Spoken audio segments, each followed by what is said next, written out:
Hello and welcome to this week's review. Question: do you have a Rega 3? It could be the latest generation Planar 3, or it could be one of the early generational models. It doesn't matter which. But let's say you have a Rega 3 of some sort. Have you been listening to your Rega 3 and thought, you could do with upgrading the sound quality a bit? Have you listened to your Rega 3 and thought you'd like to boost the sonics in some way, maybe enhance the bass, give it maybe a bit more tonal balance perhaps, those wonderful mids and that great treble, would you like to extend them even further? Well, maybe you can, because I'm going to talk about an upgrade kit from the UK audiophile outfit, the Funk firm.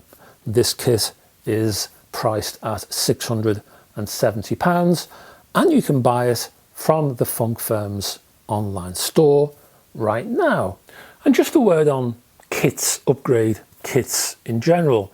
When you talk to someone in the hi-fi game, when you talk to them about hi-fi kits, there's almost a sense of derision applied to them. Hi-fi kits tend to be applied to established components, and the expectation is that they'll tweak a little bit here and they'll tweak a little bit there, and the sound quality will improve a little bit, and well, it's £30 well spent. Hey, this particular hi-fi kit is rather different. It consists of 3 major components.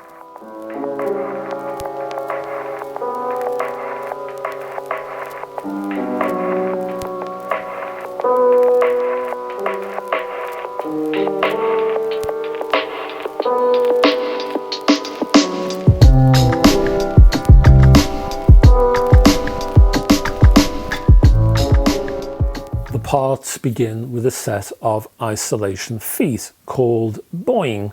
These are spring-loaded isolation feet. Very well received when they were initially launched on the market. They're well-regarded isolation feet.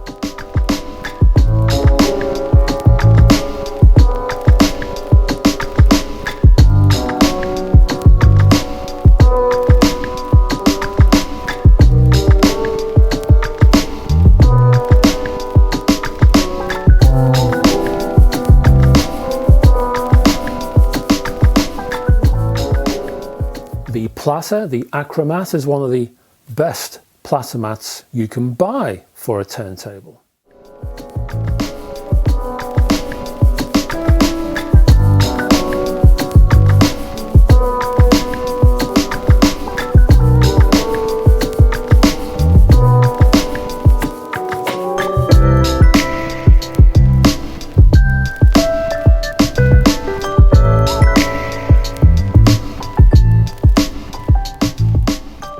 Now the FXR2 is a tone arm that you can't buy as a separate item. You certainly can't buy it as a separate item on the Funk firm store.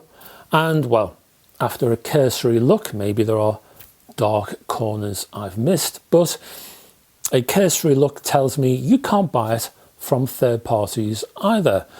The thing is though, when I originally reviewed this arm, it was valued then, and this is a couple of years ago I suppose now, I think, it was valued then at around, what, £1,400, which means the value of this kit comes in around something like £1,600 give or take £1 or £3.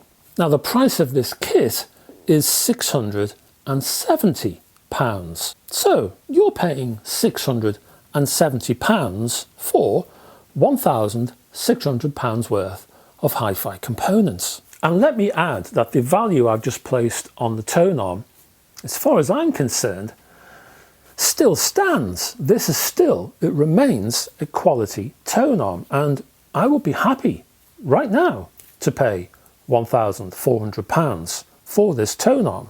It's that good. So how do you install this kit? Well, it's all relatively straightforward. The easiest part is the platter mat. You simply lift the felt platter mat off the platter and you lower the acromat onto the platter. It's as simple as that. The feet underneath, well, again, you unscrew the Rega feet and you screw in on the same screw threaded holes the Boeing feet, and that will take you 90 seconds, 2 minutes, I would imagine. As for the arm, well, there are 3 screws around the original Rega arm. You remove those, you pull away the old original Rega tone arm, and then you put the FXR2 on the same position using the same screw threaded holes, and you screw the supplied Funk Firm screws. You fix the new Funk Firm arm back and you're away. Now if you have an older early generation Rega 3, the screw holes will be in a slightly different place, but if you put the Funk Firm tone arm on the platter over the same hole where the tone arm goes, then you just screw the arm in position, make 3 new holes, screw the arm down, and you're done. It's actually one of the easiest DIY hi-fi kit operations I've seen on the market. Now the FXR tone arm, whether you're talking 1 or 2, the FXR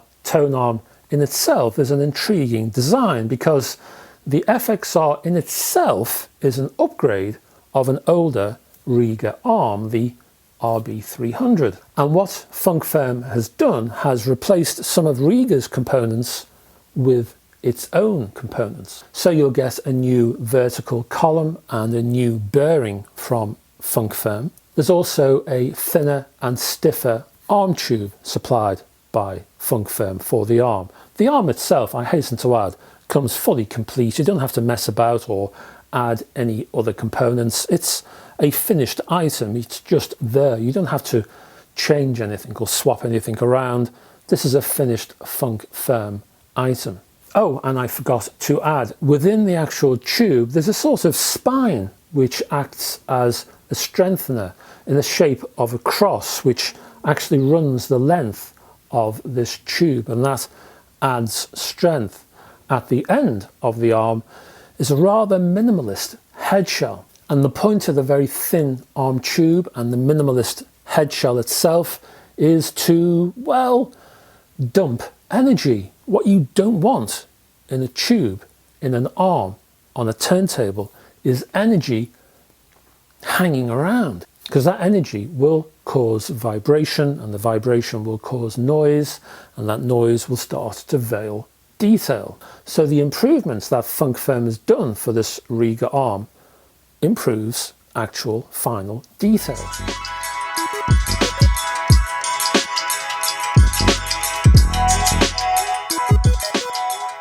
Now the tone arm itself, in relative to the Rega technology that you're applying it to, the rest of the turntable, is pretty expensive in terms of the ratio itself, because what you're doing here basically is you're replacing a, I don't know, £300–400 Rega arm with a Funk Firm arm which is £1,300–1,400 worth of technology. That's quite a leap. And this leap actually, well, I have a lot of sympathy for, because I've actually argued in favour of better quality tone arm and a better quality cartridge for most turntable plinths.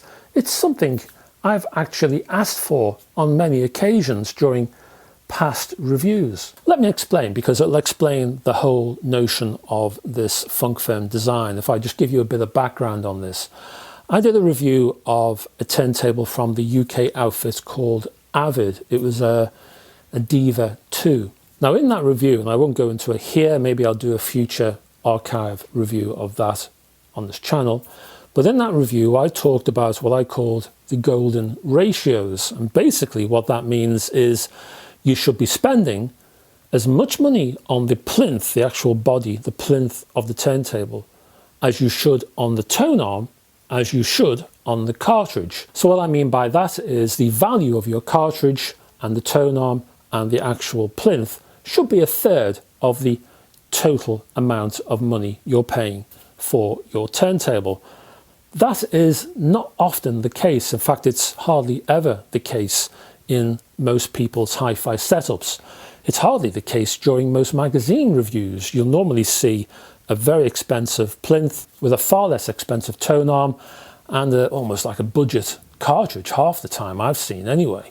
That's not the way I would do things. I would share the load. Now that price breakdown is fine if you're on a tight budget and it's good to get you going, but what you really want to aim for is to increase the value of the tone arm and increase the value of the cartridge. So the plinth, the tone arm and the cartridge are literally a third of the value of your total budget. So if you're looking at a £1,500 turntable, the plinth and the platter should be £500 of that. The tone arm should also be worth £500, and the cartridge should be worth £500. So in effect, I'm advocating a rule of thirds, I suppose you could say. Thing is though, with this upgrade kit, the rule of thirds, well, that's pushed to the extreme. It's out of kilter, you might think. Now, what the designer of the Rage 1, a guy named Arthur Kubasarian, and Arthur is the same chap, if you go back that far, who designed the old pink triangle turntables, a very well regarded suite of turntables they were and still are. So what Arthur is suggesting is that you take a Rega 3 turntable at £600, although I suppose it's worth less than 600 if you remove the arm, and you add his tone arm at £1,400, and then you add a cartridge. Now Arthur sent me his cartridge, which is an Audio-Technica ART9, priced at, well, just under £1,000. So unlike most turntables you see on people's systems and within reviews, where the plinth is the most expensive item, sometimes far more expensive, what you've got here is a plinth which is the most cheapest part of the entire turntable. The tone arm is far more expensive than anything else, and second on the list is the cartridge. So this ratio is all over the place, and Arthur is a crazy man for even suggesting it. I'm sure you'll agree. Now look, Arthur might be crazy, and he is totally bonkers, as crazy as a sack full of monkeys is Arthur, but when you think about it, Rega itself advocates a philosophy which is down that road, because the Rega 1, the Rega 2 and the Rega 3, well, the reason they are all successful, the reason they all sound very nice indeed, is because of their tone arms. Nothing else, not the plinth, not the platter, not the cartridge, certainly, it's the tone arm. You remove a tone arm from a Rega 1, 2 and 3 and they are the most ordinary items you will ever see. They're very solid, they give a good, strong, firm, steady, stiff platform, yes, but the actual quality of the components, the price of those components, it ain't much. It's the tone arm. That's where all the work goes. That's where all the investment goes. That's where the money is spent. That's where you spend your cash when you buy a Rega 1, 2 or 3. And what Arthur's doing, well, he's saying, okay, Rega, that's what you want to do? Let's see how far you can push it then, because I'm going to push it to the max and then beyond a bit. Don't forget Arthur, the Mad Hatter of the hi-fi industry. Now, I did fear for this upgrade. I did fear for the Funk Firm Rage 1 upgrade.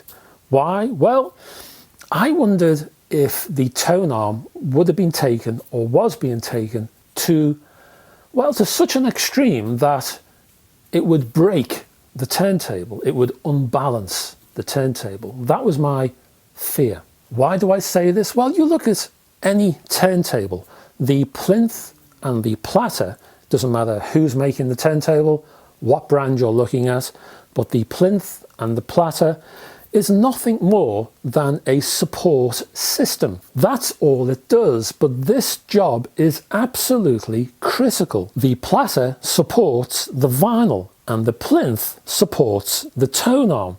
Each has to be steady, solid and secure. Any tiny wobbles, vibrations or other insecurities, and all of that will travel up your tone arm and into your cartridge, over your stylus and through your amp and out of your speakers. The basic plinth platter therefore has to be A1.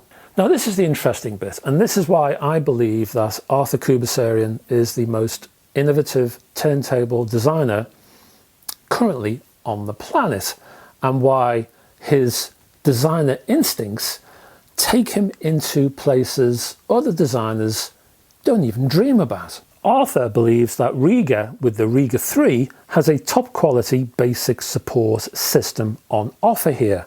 That is, in terms of the Planar 3's plinth, the platter, but also the turntable's core bearing, he's of the belief that the Rega Planar 3 can produce greater sonic quality than it is exhibiting in its standard guise, and a lot more than most people give it credit for. In effect, Arthur Kubasarian believes that the Rega Planar 3 has a lot more sonic potential than it's currently giving. Potential that can only be realised by the funk firm, of course. So after all of that hullabaloo and shenanigans, what does this kit actually sound like?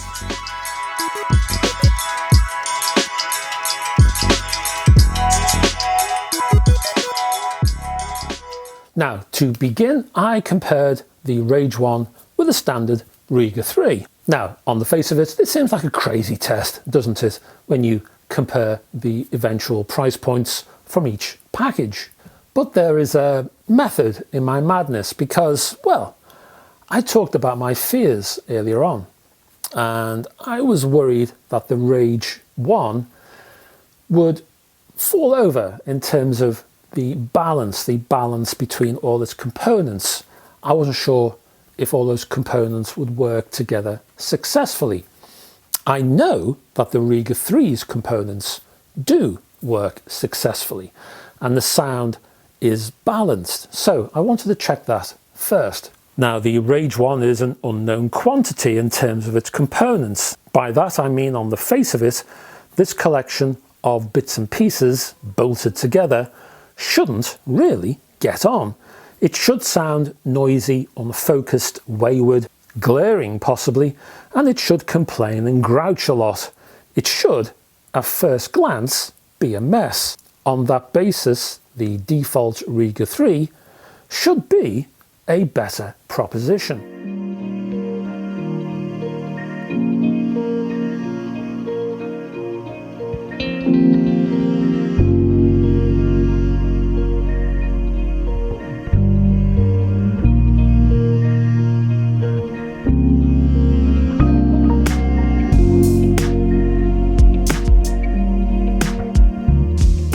Now, I started with a little bit of Nina Simone. I wanted her voice and her piano. I wanted a big, resonant and rather chaotic instrument to test both of these turntable setups. The track is called Who Am I? It's from the RCA LP, Nina Simone and Piano. This is a reissued album of voice and piano from Germany's Audiophile label, Speaker's Corner. Now, after listening to the track for a while in terms of sound from the new kit, it was pretty obvious that the Rage 1 does indeed sound balanced during this track, which was, as I say, a real challenge with Simone's almost avant vocal presentation, and as I say, the rather chaotic nature of her piano, the Rage 1 tracked each and every note without losing control,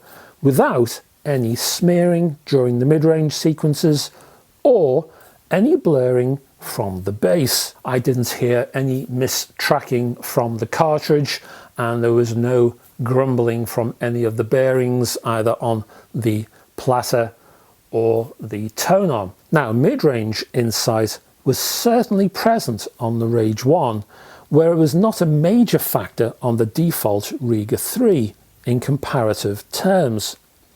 Take the gamut of subtle sounds from a hard-struck piano key hitting the piano chassis, for example. You can sometimes hear this effect on recorded music. It sits behind the music, as it were. That resonance was beautifully produced by the Rage 1.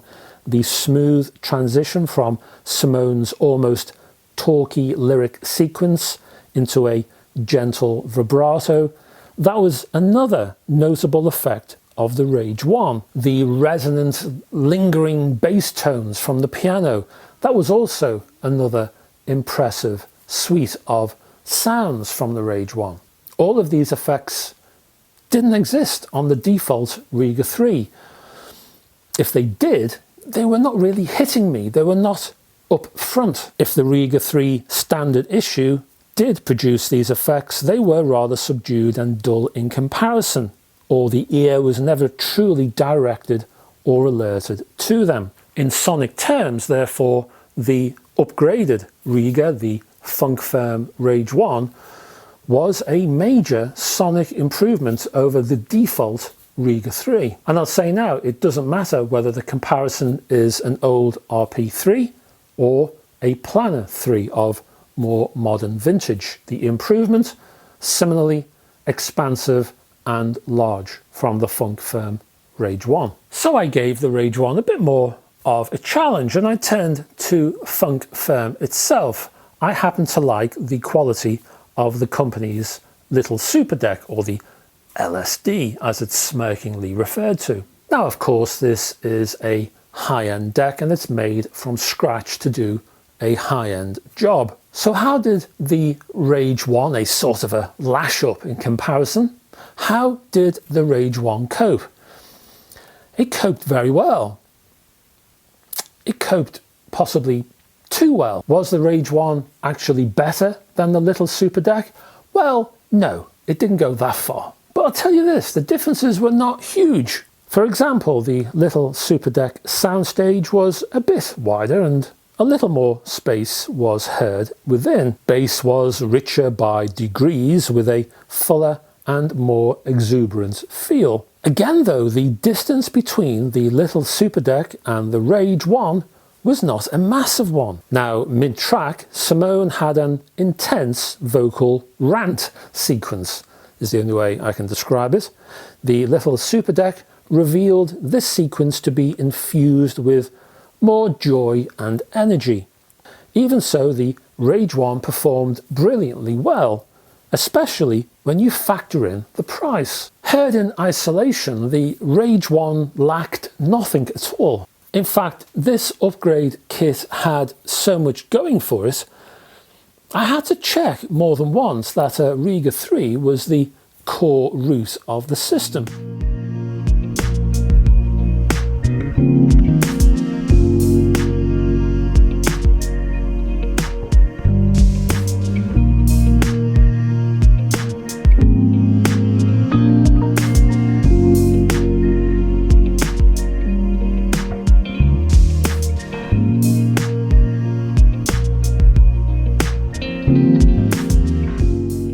I then turned to more dynamic fur and tubeway armies.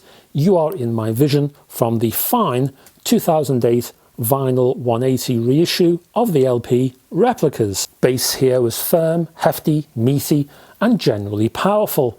The Rage 1 could certainly be aggressive when it put its mind to it, but it did so with a sense of organisation because it never infected the rest of the soundstage. There was still plenty of air and space to enable the guitar to display a heap of insightful detail. The Rage 1's upper mid-range was free to present an array of quite delicious detail, and that guitar was but one source for that.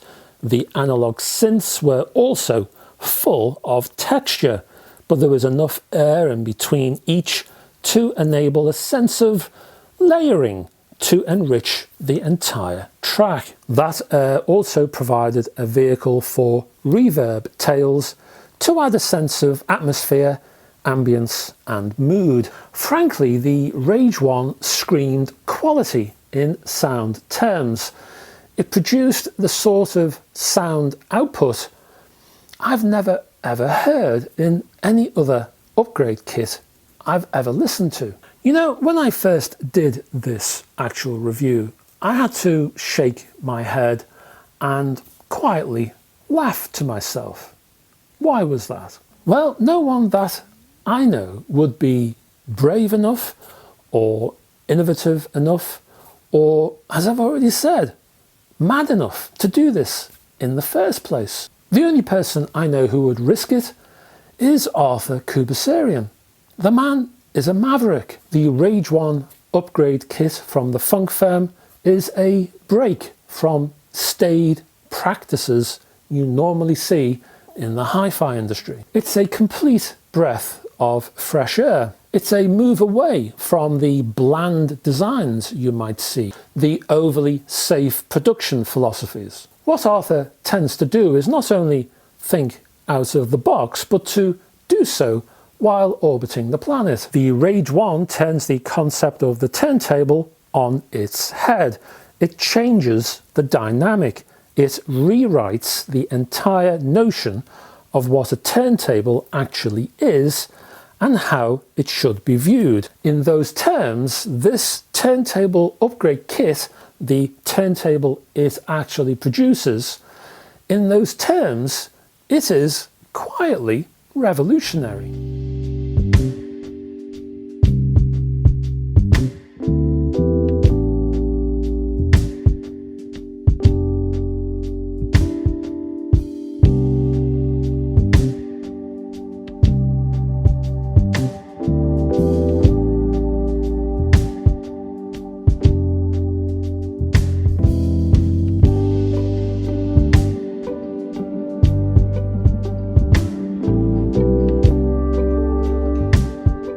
On my website, I rank each of my reviewed items between 1 and 10. On my website right now, I have around 550 to 600 reviews sitting on my website right now. And I would say the 10 out of 10 products number somewhere around 17, 18 products.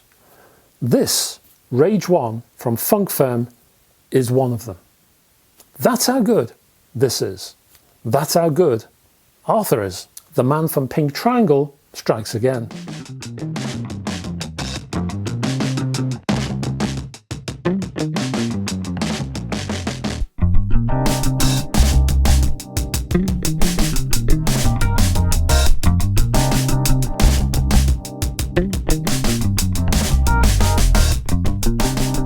And that's it, folks. Thank you very much for staying to the end of this review. Hope you enjoyed it, and I'll be back next time with another review, of course. Before you go, if you could do me a favor and click on the like and subscribe button if you haven't done so already, I'd really appreciate that.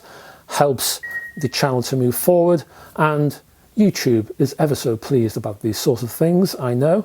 Also check the description for lots of links to my social media accounts and my website, which I mentioned a second ago, and also my Patreon page, which has unique editorial and videos for you to check out. And Patreon helps to keep me going and supports this channel, of course. Now, as I say, I'll be back next week with another video. Hope you can join me. Love to have your company. Until that time, bye-bye for now.